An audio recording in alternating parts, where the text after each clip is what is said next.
प्रसंग इस प्रकार एक शरीर से दूसरे शरीर के प्राप्त होने में शोक करना अनुचित सिद्ध करके अब भगवान आत्मा का स्वरूप दुर्विज्ञेय होने के कारण पुनः तीन श्लोकों द्वारा प्रकारांतर से उसकी नित्यता, निराकारता और निर्विकारता का प्रतिपादन करते हुए उसके विनाश की आशंका से शोक करना अनुचित सिद्ध करते हैं। नैनम छिदन्ति शस्त्राणि नैनम दहति पावकः न चैनम क्लेदयन्त्यापो न शोषयति मारुतः। इस आत्मा को शस्त्र आदि नहीं काट सकते, इसको आग नहीं जला सकती, इसको जल नहीं गला सकता और वायु नहीं सुखा सकता। Weapons cannot cut it nor can fire burn it. Water cannot wet it nor can wind dry it. अच्छेद्यो अयम ध्यायो अयम क्लेद्यो अशोष्य एव च नित्य सर्वगतः स्थाणुर्चलो अयम सनातनः। क्योंकि यह आत्मा अच्छेद्य है, यह आत्मा अदाह्य, अक्लेद्य और निसंदेह अशोष्य है तथा यह आत्मा नित्य, सर्वव्यापी, अचल स्थिर रहने वाला है और सनातन है। For this soul is incapable of being cut. It is proof against fire, impervious to water and undryable as well. This soul is eternal, omnipresent, immovable, constant and everlasting. अव्यक्तो अयम चिन्त्यो अयम विकार्यो अमयुज्यते तस्मादेवं विदित्वैनं नानुशोचितुर्मर्हसि। यह आत्मा अव्यक्त है, यह आत्मा अचिंत्य है, यह आत्मा विकार रहित कहा जाता है। इससे हे अर्जुन, इस आत्मा का उपर्युक्त प्रकार से जानकर तू शोक करने के योग्य नहीं है, अर्थात तुझे शोक करना उचित नहीं है।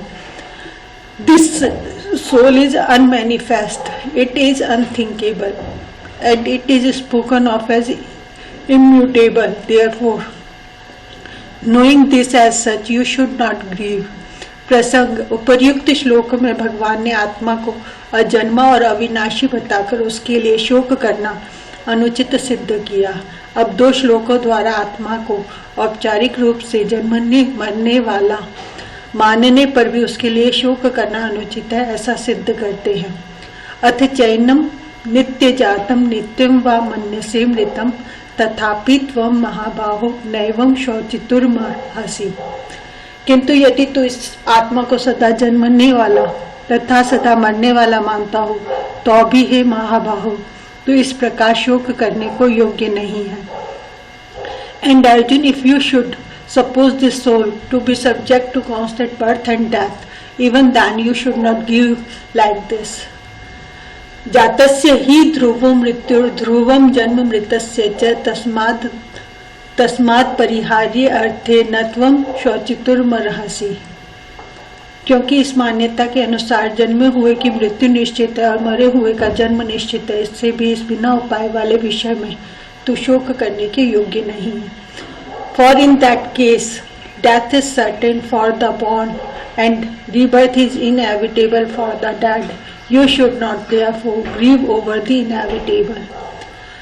प्रसंग पूर्व श्लोकों द्वारा जो आत्मा को नित्य, अजन्मा, विनाशी मानते हैं और जो सदा जन्मने मरने वाला मानते हैं, उन दोनों के मत से ही आत्मा के लिए शोक करना नहीं बनता, यह बात सिद्ध की गई। अब अगले श्लोक में यह सिद्ध करते हैं कि प्राणियों के शरीरों को उद्देश्य करके भी शोक करना नहीं बनता। अव्यक्त दीनी भूतानि व्यक्त मध्यानि भारत अव्यक्त निधना नन्य तन्न का परिदेवना। हे अर्जुन, संपूर्ण प्राणी जन्म से पहले अप्रकट थे और मरने के बाद भी अप्रकट हो जाने वाले हैं, केवल बीच में प्रकट है। फिर ऐसी स्थिति में क्या शोक करना है? Arjun, before birth beings are not manifest to our human senses. At death they return to the unmanifest again. They are manifest only in the interim between birth and death. What occasion then for lamentation? प्रसंग आत्म तत्व अत्यंत दुर्बोध होने के कारण उसे समझाने के लिए भगवान ने उपर्युक्त श्लोकों द्वारा भिन्न भिन्न प्रकार से उसके स्वरूप का वर्णन किया। अब अगले तत्व में उस आत्म तत्व दर्शन, वर्णन और श्रवण की अलौकिकता और दुर्लभता का निरूपण करते हैं। आश्चर्य व पश्यति कश्चिदेन माश्चर्य वदति तथैव चान्यः आश्चर्यवच्चै न मन्यः शृणोति श्रुतवान् प्येन वेद न चैव कश्चित्। कोई एक महापुरुष ही इस आत्मा को आश्चर्य की भांति देखता है और वैसे ही दूसरा कोई महापुरुष ही इसके तत्व का आश्चर्य की भांति वर्णन करता है तथा दूसरा कोई अधिकारी पुरुष ही इसे आश्चर्य की भांति सुनता है और कोई तो सुनकर भी इसको नहीं जानता। Hardly anyone perceives this soul as marvelous, scarce another likewise speak thereof as marvelous, and scarce another hears of it as marvelous, while there are some who knows it not even on hearing of it। प्रसंग इस प्रकार आत्म तत्व के दर्शन, वर्णन और श्रवण की अलौकिकता और दुर्लभता का प्रतिपादन करके जब आत्मा नित्य की अवध्य है, अतः किसी भी प्राणी के लिए शोक करना उचित नहीं है, यह बतलाते हुए भगवान सांख्य योग के प्रकरण का उपसंहार करते हैं। देहि नित्यम अबध्यो अयम देहे सर्वस्य भारत तस्मात् सर्वाणि भूतानि न त्वं शोचितुमर्हसि। हे अर्जुन, यह आत्मा सबके शरीरों में सदा ही अवध्य है, इस कारण संपूर्ण प्राणियों के लिए तो शोक करने को योग्य नहीं है। Arjun, this soul dwelling in the bodies of all can never be slain, therefore you should not mourn for anyone। प्रसंग यहाँ तक भगवान ने सांख्य योग के अनुसार अनेक युक्तियों के द्वारा नित्य, शुद्ध, बुद्ध, सम, निर्विकार और अकर्ता आत्मा के एकत्व, नित्यत्व, अविनाशित्व आदि का प्रतिपादन करके तथा शरीरों को विनाशशील बतलाकर आत्मा के या शरीरों के लिए अथवा शरीर और आत्मा के वियोग के लिए शोक करना अनुचित सिद्ध किया। साथ ही प्रसंगवश आत्मा को जन्मने मरने वाला मानने पर शोक करने के अनुचित्य का प्रतिपादन किया और अर्जुन को युद्ध करने के लिए आज्ञा दी। अब 7 श्लोकों द्वारा क्षात्र धर्म के अनुसार शोक करना अनुचित सिद्ध करते हुए अर्जुन को उसके लिए उत्साहित करते हैं।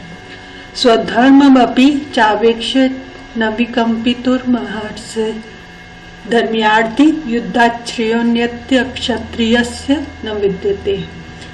तथा अपने धर्म को देखकर भी तू भय करने योग्य नहीं है, यानी तुझे भय नहीं करना चाहिए, क्योंकि क्षत्रिय के लिए धर्म युक्त युद्ध से बढ़कर दूसरा कोई कल्याणकारी कर्तव्य नहीं है। Besides, considering your own duty too, you should not waver, for there is nothing more welcome for a man of the warrior class than a righteous war। यदृच्छया चोपपन्नम स्वर्गद्वारमपावृतम सुखिने क्षत्रिया पार्थ लभन्ते युद्धमीदृशम।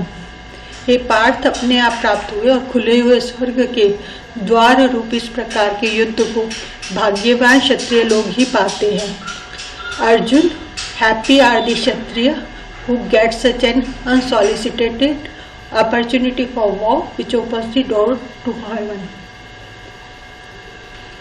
प्रसंग इस प्रकार धर्म में युद्ध करने में लाभ लाने के बाद अब उसे न करने में हानि दिखलाते हुए भगवान अर्जुन को युद्ध के लिए उत्साहित करते हैं।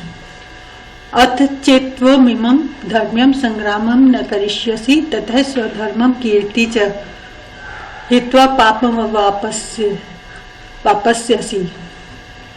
किंतु यदि तू इस धर्म युक्त युद्ध को नहीं करेगा तो स्वधर्म और कीर्ति को खोकर पाप को प्राप्त होगा। Now if you refuse to fight for righteous war, then shirking your duty and losing your reputation, you will incur sin।